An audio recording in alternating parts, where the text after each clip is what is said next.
Stress వల్ల కూడా cortisol బాగా రిలీజ్ అవుతుంది బాడీలో అంటారు. దాన్ని కాంబాట్ చేయడానికి ఏమన్నా మనకి ట్రీట్మెంట్స్ టెక్నిక్స్ ఉంటాయా? సెల్ అంటే కణం అనేది ఎవరికి తెలియని కూడా తెలియదు. సెల్ అనగానే సెల్ ఫోన్ అనుకుంటున్నారు. అట్లా కాదు. Change your lifestyle. మీ చేతిలో ఉన్నది చేయకుండా దరిద్రాన్ని తెచ్చుకుని మళ్ళీ మా దగ్గరకు వచ్చి సరి చేయండి అంటే సరి చేస్తాం, కానీ మళ్ళీ అదే పని చేస్తారు కదా మీరు. ఇంట్లో మనం కామన్ గా చేసే తప్పులేంటి సార్? మెయిన్ తప్పు ఒకటే, ఆల్కహాల్ గురించి అడ్వర్టైజ్మెంట్ ఇవ్వద్దు అని ఎట్లా చెప్తున్నారు. ఈ చిప్స్, కురుకురేలు లాంటి వాటిని కూడా అంత బాడా సార్ అవి చిప్స్, కురుకురే అని విషం పెడుతున్నారు.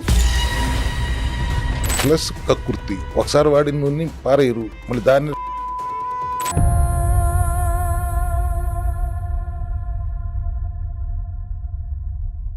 అందరికీ నమస్కారం, వెల్కమ్ బ్యాక్. ఇవాళ సెకండ్ ఎపిసోడ్ మాట్లాడబోతున్నాం. ఆధునిక వైద్య విధానం గురించి విమర్శ కాదు, కానీ కళ్ళు విడిగా, గుండె విడిగా, చెవులు విడిగా ఇలా ట్రీట్ చేసుకుంటూ వస్తున్నాం మనం. కానీ శరీరంతో కనెక్ట్ అయిన ఒక మనసు ఉంది, మెదడు ఉంది. వీటన్నిటినీ కలిపేదే మనిషి అని మర్చిపోతున్నాం చాలా సందర్భాల్లో అనిపిస్తూ ఉంటుంది. సో హాలిస్టిక్ హీలింగ్ అంటే ఏమిటి, మన పురాతన విధానాలు ఏం చెప్తున్నాయి, అండ్ అలాగే అన్నిటికీ బేస్ అయిన మన సెల్స్ ఏం మాట్లాడుతున్నాయి, ఇవి మాట్లాడబోతున్నాం. చాలా ఇంట్రెస్టింగ్ ఎపిసోడ్ ఇవాళ. We have with us once again ప్రముఖ naturopathy physician, founder of cell health clinics, అందరికీ సుపరిచితులు డాక్టర్ చింతా రవికుమార్ గారు. నమస్కారం సార్. నమస్తే అమ్మా, ఎలా ఉన్నారు? బాగున్నాను సార్, ఫైన్.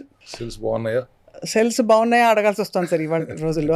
అది బాగున్నాయి లేదా ఎలా తెలుసుకోవాలి సార్? యాక్చువల్లీ సెల్స్ బాగున్నాయా అంటే మీరు హెల్దీగా ఉన్నారా అని అడుగుతానికి సరైన విధానంలో అడగాలంటే కణాలు బాగున్నాయా, సెల్స్ హెల్దీగా ఉన్నాయా. సెల్స్ హెల్దీగా ఉంటే మనం హెల్దీగా ఉన్నట్టే కదా. ఇప్పుడు ఈ జనరేషన్ సార్, అంటే ఇప్పుడున్న పేరెంట్స్ జనరేషన్ వరకు కొంత పునాది బాగా పడింది కాబట్టి హోప్ ఉంది. ఇప్పుడు తర్వాతి తరం, అంటే ఇప్పుడు తర్వాత పుట్టిన పిల్లలు అందరూ ఎవరైతే ఉన్నారో ఇప్పుడు చూస్తున్నాం, వాళ్ళందరికైతే ఫౌండేషన్ కూడా పూర్తిగా జంక్ తోటే మొదలైంది. జంక్తో మొదలైంది, కళ్ళజోడుతో మొదలవుతుంది. పుడతనే కళ్ళజోడుతో పుట్టినట్టుగా అయిపోతుంది పరిస్థితి. వాళ్ళ చిన్న పిల్లలకి లైఫ్ స్టైల్ ఏం తెలుసు, మనం ఎట్లా చెప్తే అట్లా నేర్చుకుంటారు. సో పేరెంటింగ్ కూడా సరిగ్గా జరగట్లేదు. ఆహార విధానంలో మార్పులు తీసుకురావాలి. బయట ప్రాసెస్డ్ ఫుడ్ తినొద్దు, జంక్ ఫుడ్ తినొద్దు, ప్యాకేజ్డ్ ఫుడ్ తినొద్దు. నేను ఏ బ్రాండ్కి వ్యతిరేకంగా మాట్లాడట్లేదు. జనరల్గా packaged junk food is the culprit. దానికి ఎడిక్ట్ అయిపోయారు. అర్ధరాత్రులు అపరాత్రులు తినబాకండి. దీంట్లో మార్పులు చేసుకోవడానికి ఏమి ఇబ్బంది అంటే మన మీరు ఇందాక అన్నట్టు ఈ ముసలాడు ఇట్లా మాట్లాడతాడులే అనుకుంటే తర్వాత మళ్ళీ మా దగ్గరికి వస్తారు. మీరు ఇంకో 4 రోజుల తర్వాత మా దగ్గరికి వస్తారు. అంటే ఇవాళ రోజుల్లో అలా అయిపోయింది సార్. అంటే మన కొలమానాలు ఎలా మారిపోయాయో చెప్తున్నాను. రాత్రి 1 గంటకి పిల్లలు లేస్తారు సార్, నిద్ర లేస్తారు, లేకపోతే పెద్దవాళ్లే లేస్తారు. లేచి ఆకలేసి గబుక్కుమని కిచెన్ లోకి వెళ్ళి ఒక నూడిల్స్ ప్యాకెట్ ఓపెన్ చేసుకుని 5 నిమిషాలు బాయిల్ చేసి అందులో మసాలా పొడేసి తింటారు. అదంతా మైదా పిండితో చేసింది. ఇప్పుడు ఆ నూడిల్స్ అంటే బ్రాండ్ అక్కర్లేదు, 2 నిమిషాల్లో చేసేసుకోవచ్చు అంటున్నారు. అది మొత్తం మైదానే.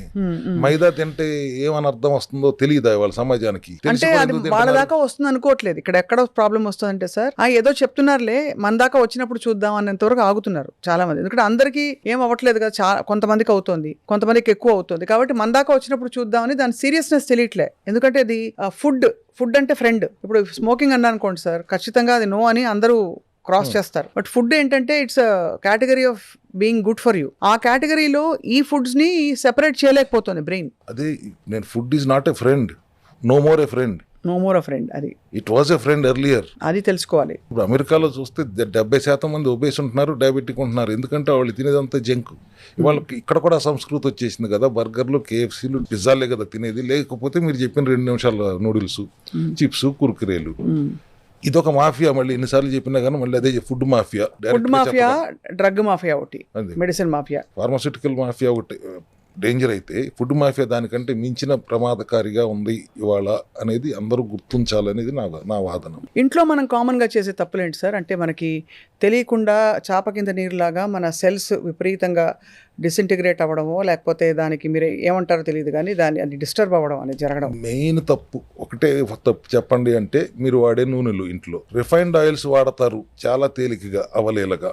అదంతా 95% కెమికల్సే ఉంటున్నాయి కదా. మీకు ఉదాహరణ చెప్పాలంటే, జస్ట్ వేరుశనగ పప్పు కేజీ 150, 160, 3 కేజీలు వాడితే కానీ 1 కేజీ నూనె రాదు. అంటే 450 నుంచి 500 రూపాయలు ఖర్చు పెడితే 1 లీటర్ నూనె వస్తుంది. దాని మీద మళ్ళీ బాటిల్ లేబుల్ వేసి ఇంకొక 50 రూపాయలు 20 రూపాయలు అవుతుంది. 525 రూపాయలు ఖర్చు అయితే నువ్వు 150 రూపాయలకు 120 రూపాయలకు లీటర్ నూనె ఎట్లా అమ్ముతున్నారు? ఆ 120లోనే మళ్ళీ మ్యానుఫ్యాక్చర్ ప్రాఫిట్ ఉంది, రీటైలర్ ప్రాఫిట్ ఉంది, హోల్సేలర్ ప్రాఫిట్ ఉంది, మళ్ళీ అడ్వర్టైజ్మెంట్ కోసం సెలబ్రిటీ ఖర్చు పెడుతున్నారు. అంటే నీకు ఎంత పడుతుంది? 30 రూపాయలు పడుతుంది. 30 రూపాయలకి ఎట్లా అమ్ముతున్నారు? దాంట్లో వేరుశెనగ నూనె ఎందుకు ఉంటుంది?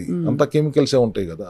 వాటి వల్ల వాళ్ళు క్యాన్సర్ ప్రమాదాలు, క్యాన్సర్ రోగాలు రావడానికి కూడా రిఫైండ్ ఆయిల్స్ కారణం నేను గట్టిగా నమ్ముతాను. గానుగులు వచ్చి నీ చెక్క గానుగు నుంచి హాయిగా పట్టించుకుని మీరే వెళ్ళి పట్టించుకుని తెచ్చుకోండి. లేదు ఒక చిన్నది 10,000 రూపాయలు ఉంటుంది, ఇంట్లో చెక్క గానుగు పెట్టుకోండి, మిక్సీ లాగా ఉంటుంది, మీరే ఆడించుకుని మీరే వాడుకోండి. సో మేజర్ కల్పరిటీస్ మీరు వాడే ఆయిల్స్ ప్లస్ కక్కుర్తి. ఒకసారి వాడిన నూనె పారేయరు, మళ్ళీ దాన్ని రీయూజ్ చేస్తారు, అది ఇంకొక ప్రమాదం. ఈ 2 తప్పుల వల్ల మేజర్ ప్రాబ్లం అవుతుంది.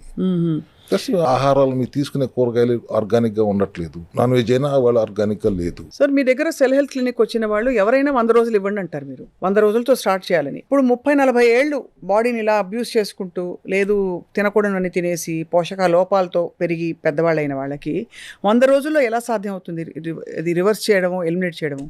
ఎందుకంటే 120 days maximum 90% of the cells బతికేది. సో రెజ్యువినేట్ చేయాలంటే ఉన్న సెల్స్ చనిపోయే వరకు వాటిని ట్రీట్ చేస్తూ కొత్త సెల్స్, ఏ జబ్బు లేని, ఇన్ఫెక్షన్ లేని సెల్స్ వచ్చేదాకా మనం ఈ ప్రోగ్రామ్ చేయగలిగితే, సెల్యులార్ మెటబాలిక్ డైట్ అంట నేను కూడా, కొత్త కణాలు, ఏ రోగం లేని కణాలు వస్తాయి.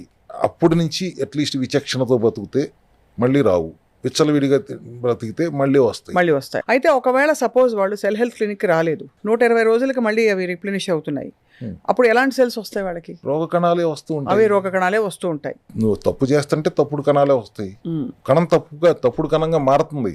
వచ్చినప్పుడు తప్పుడు కణం కాదు. మన ఆహార విధానంలోనూ మన జీవనశైలి విధానాల్లో దాన్ని తప్పు చేసేలా చేస్తున్నాం. అందాల్సిన పోషకాలు అందించకుండా, అందించకూడని విష పదార్థాలు మితిమీరి అందించడం వల్ల ఆ కణం తప్పు చేస్తుంది.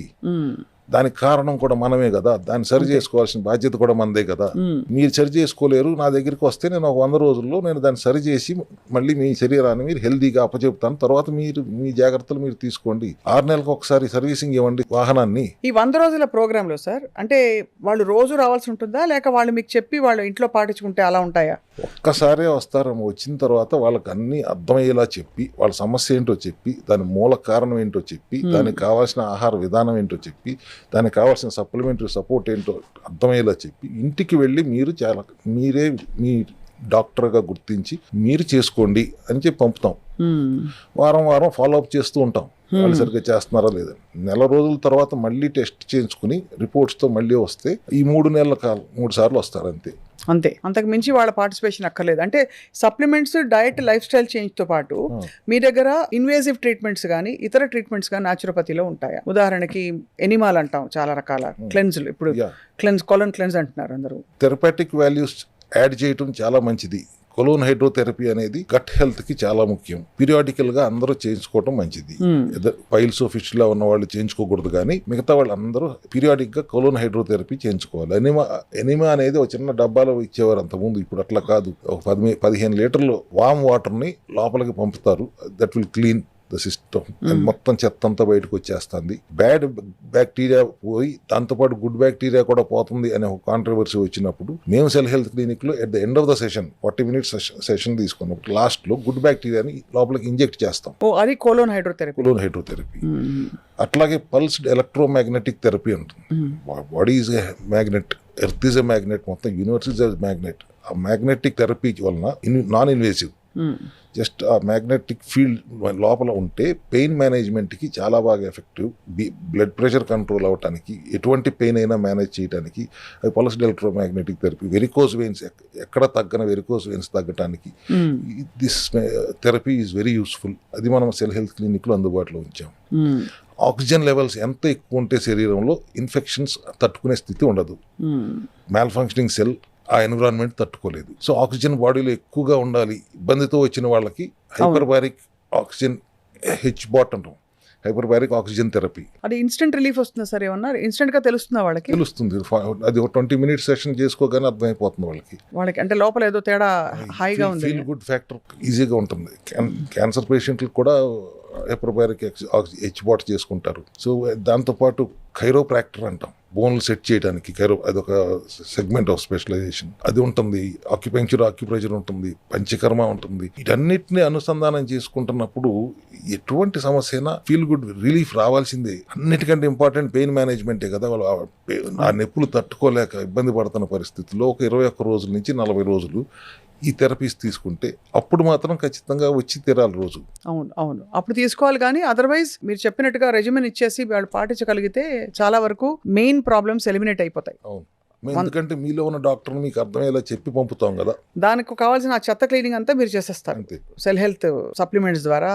డీటాక్స్ చేస్తూ, డెఫిషియన్సీని బ్యాలెన్స్ చేస్తూ, ఆహార విధానంలో మార్పులు చెప్తూ నీలో ఉన్న డాక్టర్ పని చేసుకుని ఇవ్వు అని చెప్తాం. వాళ్ళు ఇప్పుడు హెల్త్ రెవల్యూషన్ వస్తుంది. On the other hand, like I said, ఈ విషయంలోనే పాటుపడుతున్నావు. ఎన్ని మెథడాలజీస్ ఉంటే అన్ని ప్రవేశపెట్టి కరెక్ట్గా ఉండవన్నీ కూడా ప్రేక్షకులు అందుకోవాలని చెప్పి. For your valuable time doctor Ravikumar garu, thank you very much sir. Thank you అమ్మా. And will meet soon again. ఈ లోపల ఈ నీళ్లు తాగి ట్రై చేస్తాను నేను. ఒక వారం రోజులు తాగండి. ఇది తాగితే ఎలా ఉంటుందో cell health water, cellular water, cell health ఎక్కువ, సెల్ హెల్త్ ఆక్వా, అది. Thank you so much sir.